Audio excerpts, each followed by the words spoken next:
when we create contempt towards them, we lose moral standing in that relationship. So I am interested in how we can take a stand for what we believe in, how we can be a force of love and caring and compassion for the people we care about without alienating, without judging, without disrespecting other human beings. And that to me is part of the food revolution, because if it's going to spread, if it's going to grow, we're going to have to reach people and inspire people and then galvanize people who don't already get it and don't already know. So I'm really interested in how we can influence people positively. Here are a few of the top principles I think I've learned, some of them the hard way. So one is speak up. You know, organize. Tell people. If you don't ever say anything, you can have a very hard time influencing people. But the other side of that is number 2, which is ask questions. Listen. Learn what people care about. Learn what their motivations are. Learn what their values are. Relate to them as they are. And then number 3, love people. Care about them. Come from that caring. If you want to influence somebody in a positive way, one of the most powerful things that you can do is to demonstrate in your own heart and through your own actions that you care for them, that you're on their side. Most people, most of the time, love help from friends, furthering their goals, being healthy, living a good life. Most people, most of the time, hate having their friends judge them and patronize them and shove ideology down their throats. There's a big difference. Another principle is leading by example. When you're thriving, when you're happy, when you're well, people will naturally gravitate towards you. They'll naturally want to be like you. It's so powerful. People are like, how do you have so much energy? How did you lose all that weight? You have such a sparkle in your eye. Tell me more. You know, just being an embodiment, as Gandhi said, we must be the change we wish to create in the world. Just being an embodiment of what you stand for and what you value sends out such powerful ripples. So those are some of my favorite principles for influencing people. I also am excited by the fact that food is very personal, because every bite you eat literally becomes you.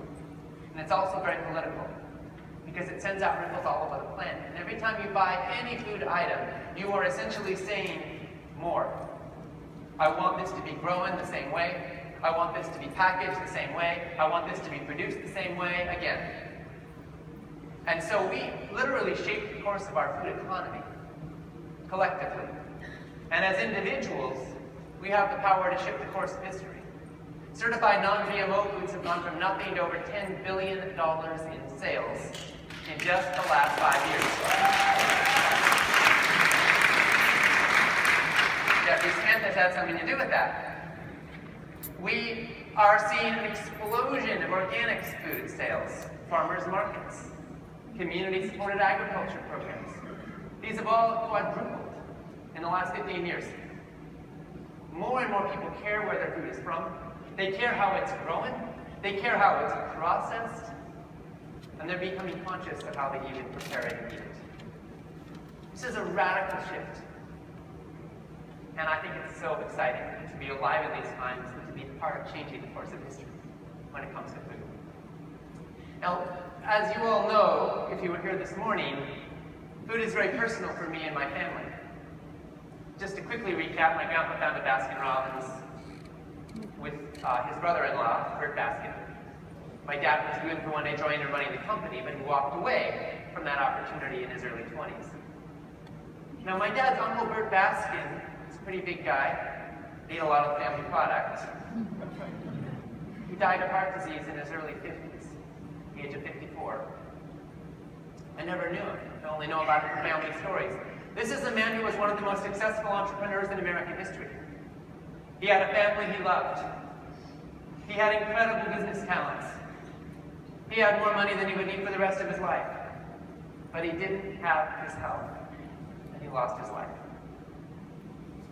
My dad was looking at this situation, and he said, I don't want to spend my life selling a product that's going to lead to more people like my cousins losing their dads, more people losing their spouses, more people living in fear and suffering.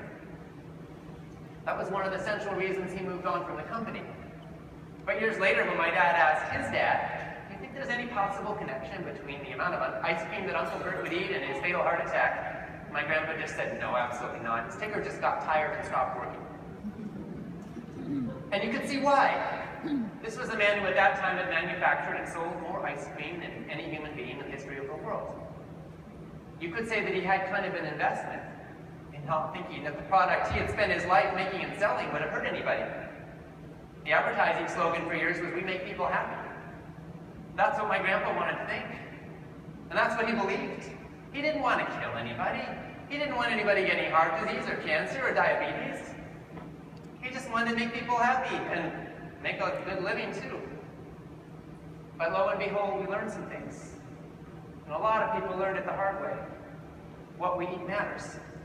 Food 2.0, where we make commerce the central organizing principle of our food system, can be lethal. As luck would have it, around the age of 72, my grandfather was suffering from some pretty serious health challenges. He had serious diabetes, he had serious heart disease, many other ailments.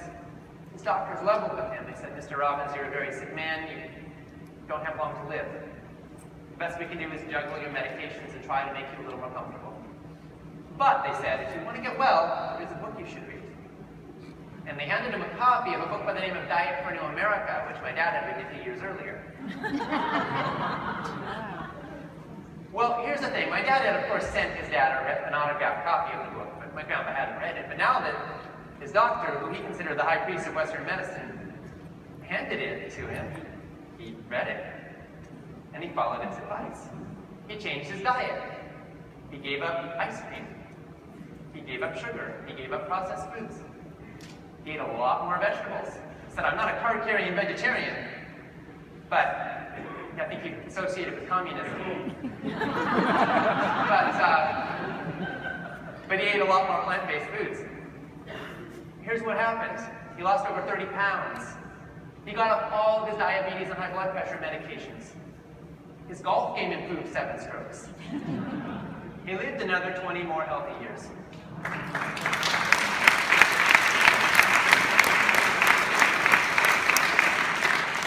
At the time, my dad and I were running marathons together, and I remember visiting my grandpa and him being out. He was well enough in his 80s that he was walking an hour and a half every morning with his dog around the neighborhood. And we went out for our morning run, and he's cheering us on and waving as we're running past him. And I was thinking, how precious is this? And how rare that 3 generations can celebrate health in this way. On his deathbed, in his 90s, my dad and I were with my grandpa, and it was his time to go at last. He said, thank God some of us have lived long enough to learn a few new things. He said, when you left Baskin-Robbins, he said to my dad, I thought you were crazy. But you were right. And I'm so glad you helped so many people. I'm so glad too.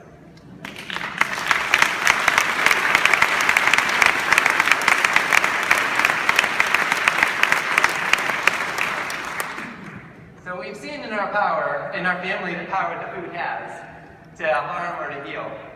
We've seen what happened to my dad's uncle, Bert, who didn't get a second chance. We've seen what happened to my grandpa, who did and who took it. And we've seen that some people don't always get a second chance. Sometimes by the time we face a terminal diagnosis or a crisis big enough to wake us up out of our stupor and force us to change, sometimes it's too late. But my passion is helping people to claim wherever you are now and make the highest and best choices that you possibly can from here on forward. You can never rewrite history. We all have toxins in our bodies. We all have pretty much mercury and heavy metals and various toxins that we've been exposed to over the course of our lives. But there's a best we can do from here, and it's never too late to make a change. And I'll tell you, if my grandpa, who was one stubborn cookie, if he could make a change and give up ice cream, I think there's hope for the rest of us too.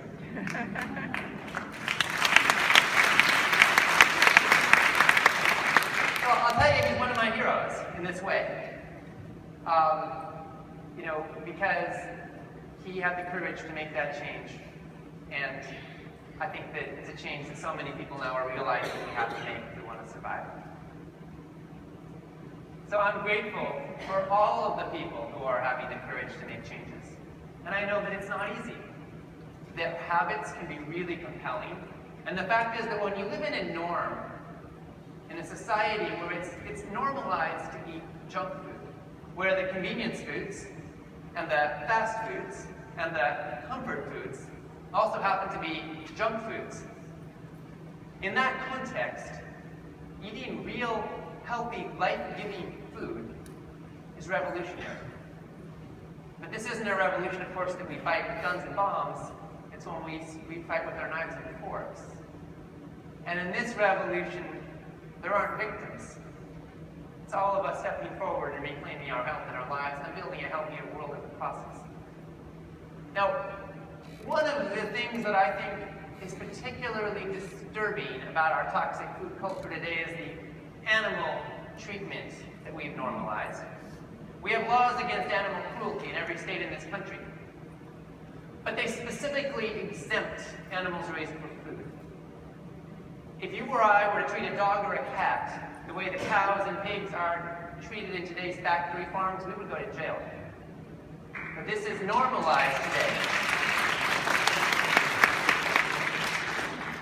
The laws generally say as long as something is the standard of practice, as long as it's normal, then it's okay. So we have normalized cruelty. We have animals that are having their basic biological instincts completely frustrated. Chickens raised in cages so small they can't lift a single wing. They go crazy. They would try to peck each other to death, so the industry's answer is to cut their beaks off. So they still peck, but they're not able to kill each other anymore. We have animals that never see a blade of grass in their lives, that never see the sunshine, that live in abject misery. You know, throughout history, there have been people who chose to be vegetarian.